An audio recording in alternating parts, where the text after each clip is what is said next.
मैं हूं आपका दोस्त दीपक अनुसुया और आज हमारा जो रेसलिंग कैंप है वो बहुत अच्छी तरह से उत्तराखंड में चल रहा है। जैसे कि आप जानते हो दोस्तों, हम आज हमारा जो बच्चे मेहनत करते हैं, वर्कआउट करते हैं, उसके बाद हमने योगा का भी एक शिविर लगाया। हमारे बीच में एक हमारे भाई हैं योगा के साधक, और इन भाई की ये विशेषता है कि इनका थोड़ा फेफड़ों में और आंतों में प्रॉब्लम आ गई थी, तो इन्होंने योग के जरिए उसको ठीक किया और उनको जब फ़ायदा हुआ अब वो दूसरों को भी वो फ़ायदा पहुंचा रहे हैं।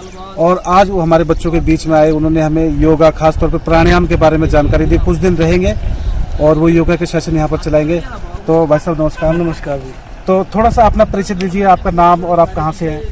देखिए सर, नाम तो मेरा देवेंद्र फौजीदार है। हाँ जी। वैसे मैं शेरपुर में हूँ। हाँ जी।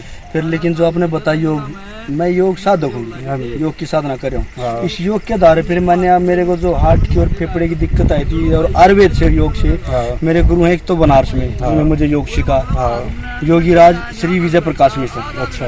वो जबरदस्त योग साधक योग गुरु हैं। और एक है यहाँ कोटद्वार में, जिन्होंने मुझे आयुर्वेद का ज्ञान ज़्यादा दिया। इनसे जो मैं इलाज भी कर रहे हैं बहुत ही जबरदस्त, वो भी योग के जबरदस्त योग गुरु हैं और आयुर्वेद के ज्ञाता है। आयुर्वेद के बल पर, योग के बल पर मैं स्वस्थ हो रहा हूँ। तो मैं इसी स्वस्थ होते हुए आज जैसे बच्चे आ रखे हैं, नवीन मोर बात के सिर पर होने इन्होंने अकादमी बना रखी, उसी के बच्चे सारे हैं। तो इन्होंने मेरे जिक्र किया था एक बार, बोला फौजी आप इनको थोड़ा योग के बारे में बताओ। तो मेरा जीवन में ये धारणा की अनुसुईया जी मैंने कि जो मैंने सीखा है और जिसके ऊपर हम स्वस्थ हो सकते हैं, जब मनुष्य अपने बीमारी से परेशान होकर जहाँ एलोपैथ हाथ खड़े कर देता है, और मैं इसी परेशानी से मैं इतना ज़्यादा दिक्कत थी मेरे को कि मैं आयुर्वेद और योग के बल पर आज अपने आप को स्वस्थ कर रहे हैं। तो दोस्तों, जो हमारे भाई साहब हैं डार, उन्होंने बताया कि कैसे वो परेशान थे, बीमारी से ग्रस्त थे, और योग से और जो आयुर्वेद से उन्होंने स्वयं को ठीक किया। और नवीन भाई के कहने पर वहाँ पर कैंप मनाए, बहुत अच्छा कैंप लगाया। तो ये बच्चे आपको कैसे लगे? बहुत अच्छे हैं। देखो बच्चा, अगर वो बच्चा भाग्यशाली है जो बचपन से ही खेल की तरफ आकर्षित कर दिया जाए, इससे क्या फायदे होंगे? एक तो मानव शरीर स्वस्थ रहेगा, हम जितनी बीमारियों से बचेंगे, गलत संगत से बचेंगे, और हमारे शरीर के अंदर बल होगा। जब शरीर में जान होगी तभी जान है।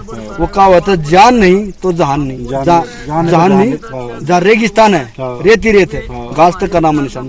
तो सबसे अच्छी बात है कि बच्चे इस उम्र में, इस क्षेत्र में, इस फील्ड में, इस गेम में आ चुके हैं। बहुत अच्छा करें पहलवान जी, इनको इस अवस्था में इस गेम में लेके आ रहे हैं। ये देश का भविष्य है।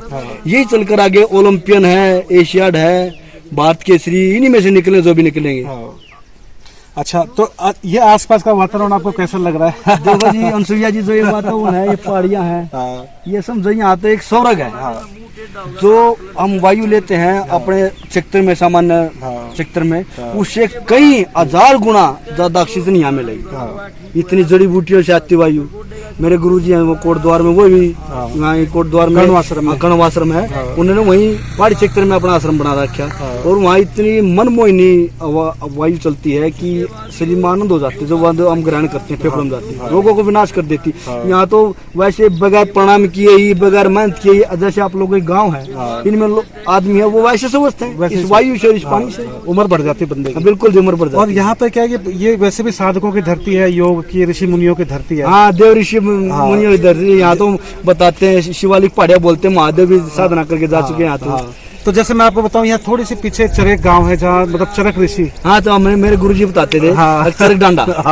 चरक ऋषि तो ऐसे महान ऋषि हुए। ये जितने भी ऋषि हैं ये सभी रिसर्च करने वाले थे। आयुर्वेद के होते हैं। जड़ी बूटी है, सीधा संपर्क रखते थे, कौन सी जड़ी बूटी कहाँ है, ध्यान लगाकर किस जड़ी बूटी किस रोग में काम आती है, कितनी मात्रा में, वो सब इन ऋषि में। थोड़ा आगे भृगु और दुर्वासा ऋषि, मतलब ऋषिकेश में जैसे गौतम की गुफा या कर्ण ऋषि, ये बहुत अच्छा आश्रम। आप लोग से मेरे इनका मैं बार जाने के मेरी मैं चाहूंगा कि आप लोग मेरे को उस स्थान पर लेके जाएं। बिल्कुल। और मैं देखूं हमारे ऋषि महर्षि ने ऐसी जगह साधना तप किया जो हमें अनमोल स्वास्थ्य में हर प्रकार में अनमोल खजाना देके जा रहे हैं। मतलब ऐसी अच्छी जगह जो शकुंतला का घर है, जहाँ भरत पैदा हुए, वही मैंने साधना की। तो वहाँ से ऊपर जब आ जाता है ना, तो उस जगह को सौटला धार कहते हैं, जो महाबगढ़ तक है। महाबगढ़ तक तो वो सौटला धार कहला जाता है कि शकुंतला की वो जमीन थी ऋषि कर्णों की। तो वहीं से ऊपर, मतलब वहीं से हम लोग पुराने जमाने में हम राशन लेने वहीं से जाते थे। अच्छा, यहाँ से वहाँ रास्ते हैं, पगडंडियां हैं। हाँ, यहाँ वो सीधा यहाँ आता है हमारे गांव में रास्ता। जो हम रोड से दूर पड़ गया, गुरुजी बताते वो आए कई बार पोखाल, हाँ, साथ में हाँ, 12-14 किलोमीटर, तो वो 10-12 किलोमीटर में आ हाँ, जाते हैं। हाँ, तो वही शॉर्ट लगा घर है। तो ऐसी सुंदर जगह है यहाँ पर बच्चों के लिए। तो उम्मीद है ये अच्छा वातावरण, ये अच्छे कोच और आप मिलकर कुछ नया बच्चों के जीवन में करेंगे हम लोग। हम तो चाहते हैं कि हमारे पास जो है, हम जितनी हो सके उतनी जन सेवा करें। हाँ, क्यों, मैंने तो महसूस किया है, हाँ, कितना भयंकर रोग था, हाँ, वो योग केवल एलोपैथ ने हाथ खड़े कर दिए थे। हाँ, मैं एलोपैथ का खंडन नहीं कर रहा, हाँ, लेकिन जो आयुर्वेद है वो ऋषि महर्षि दी इतनी जबरदस्त पद्धति है चिकित्सा की, हाँ, कि रोग नहीं देखता, रोग की जड़ देखता है, पैदा कहाँ से हुआ। पैदा कहाँ से हुआ है? और जब हम जड़ पर वार करेंगे तो रोग अपने आप खत्म हो जाएगा। तो मैं आयुर्वेद और योग के बल पर अपने आप को स्वस्थ करें। जो मुझे गुरुओं ने ज्ञान दिया, हाँ, जैसे बच्चे हैं या और कहीं भी चले जाते हैं, वहां भी मैं ये बताता हूँ भाई, इससे हम ठीक हो सकते हैं। हाँ, अगर मुझसे कितनी भयंकर बीमारी हो, अनुसुईया जी, हाँ, अगर वो अनुभवी हाँ, प्राकृतिक चिकित्सक, आयुर्वेदाचार्य हाँ, और योगाचार्य, हाँ, उनके अनुसार अपना इलाज करवाएगा नहीं तो कितनी भयंकर कहते हैं मौत, हाँ, वहां से आदमी जीवित आ सकता है। हाँ, इतनी जबरदस्त शक्ति है इनमें। हमारे भी गुरु जी थे, मैंने भी थोड़ा बहुत योगा सीखा है। तो उनको दिखाई नहीं देता था, बहुत कम। तो वो खुद ही जब योगा करने लगे तो उनकी आंखों की रोशनी आ गई, मतलब कमाल की बात है। और उनको मैंने अपनी आंखों से देखा, मतलब खुद महसूस करा कि वो पहले इतना मोटा चश्मा लगाते थे और बाद में अखबार पढ़ने लग गए। तो मतलब ऐसा, मतलब ये मतलब है कि हजारों साल पुरानी हमारी बात तो वो मेरे गुरु जी हैं जो हाँ, आधुनिक भीम जी, जिनको राष्ट्रपति ने आधुनिक भीम की उपाधि मिल रही है, हाँ, जो के बल में बहुत ज्यादा बलशाली कारनामे किए हैं। हाँ, हैं? तो वो भी बोलते, पहले एक बार बीच में कुछ दाएं बाएं जैसे विदेश में आते जाते रहते हो, हाँ, कुछ क्रिया कुछ समय में इतने व्यस्त हो गए थे, कुछ योगी क्रिया में छूट गई थी, हाँ, उनकी नजर भी थोड़ी कमजोर होने लगी। हाँ, तो उन्होंने फिर वो दूसरे वापिस जैसे जन नेती है, हाँ, सूत्र नेती है, हाँ, कुछ अपनी क्रिया सीखी, दोबारा चश्मा हट गया। आज 75 साल की उम्र में दूर से अखबार पढ़ते हैं, दूर से इतनी तो ये तो मैंने भी खुद महसूस करा है। भाई साहब इन्होंने खुद महसूस किया है अपनी, मतलब योग से और मतलब आयुर्वेद से स्वयं को स्वस्थ किया है। और कितनी बड़ी बात है कि यहाँ पर आए हैं और मतलब प्रचार कर रहे हैं योग का, आयुर्वेद का। तो मैं ऐसे महानुभाव को नमस्कार करता हूँ, बहुत बहुत धन्यवाद। आप यहाँ पर आए, हमारा तो बहुत मान हुआ, हमारे लिए बड़े सम्मान और गर्व की बात है। तो दोस्तों, इसी तरह हम योगा के सेशन भी होते रहेंगे, साथ साथ में आप लोगों तक भी पहुंचाएंगे ये बात, क्योंकि आजकल मीडिया का जमाना है। भाई यहाँ पर आए, इनकी भी जो मतलब ये चाहते हैं कि फैले ये बात, तो मीडिया के थ्रू बिल्कुल फैलेगी। तो हाँ, हमारे ऋषि महर्षि में देंगे, मोबाइल देंगे, हाँ, फिर लेकिन वो बात तो लुप्त नहीं होनी चाहिए। हाँ, वो ज्ञान लुप्त नहीं होना चाहिए, वो ज्ञान हमें अपनी आने वाली पीढ़ी को देना चाहिए, ताकि हमें पता चल सके हमारी पीढ़ी को हमारे पूर्वज कितने जबरदस्त थे। हाँ, कोई भी क्षेत्र हो, हाँ, खेल का क्षेत्र हो या व्यापार का हो, हर ऋषि महर्षियों ने जबरदस्त लिख के जा रहे हैं। हाँ।